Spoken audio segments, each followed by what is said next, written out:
Wala akong balak saktan si Jonas. Anong wala? Kakasabi mo lang na sinadya mong banggain si Jonas? Eh sinabi mo nga kanina, sinadya mong banggain yung sasakyan niya? Oo, sinabi ko yun. Dahil gusto ko makuha yung atensyon ni Jonas. Sabal babae ako. Pareho lang tayong pinaasa ni Jonas. Alam ko, naiintindihan mo yung sinasabi ko. Pinangakuan ako ng kasal ni Jonas. Pagkatapos nun, bigla na lang niya akong iniwan. Tapos hindi niya na ako kinakausap. Kaya nagalit ako sa kanya. Pero hindi ko siya gustong saktan. Gusto ko lang makausap. Sir, huwag niyo sabihin na papaniwalaan yung pag-inarte ng babaeng to. Eh kitang-kita sa video, ang intensyon niya na banggain si Jonas.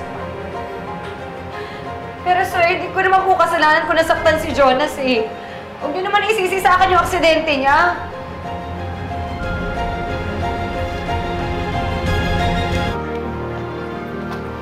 Ang kapal talaga ng mukha mo. Nagagawa mo pa talagang umisi? Ha? Habang nag-aagaw buhay dyan si Jonas, dapat kasi sa'yo nakakulong.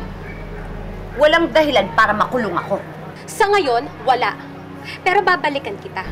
Kasabay nun, kukunin ko na rin si Catherine sa'yo. Para hindi naman siya lumaki na walang kwentang tao sa poder mo. Tandaan mo ha, hindi pa ako tapos sa'yo. At hindi ako natatakot sa'yo. Pwede ba, Isabel? Next time, galing-galingan mo naman. Kasi nag-aaksaya ako ng oras sa'yo eh. Eh, alam ko namang talunan ka.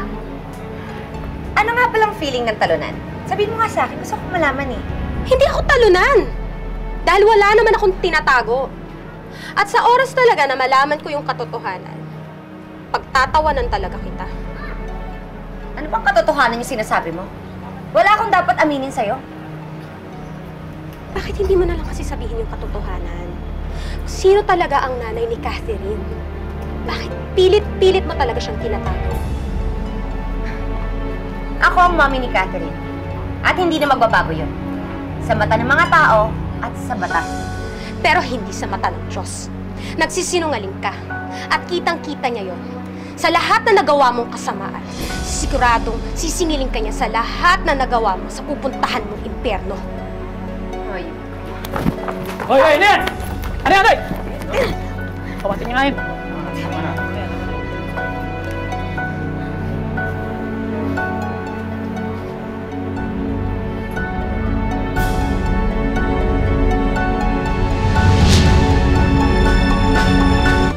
Magpasalamat ka't pinigilan ako. Kung hindi, baka... Ano?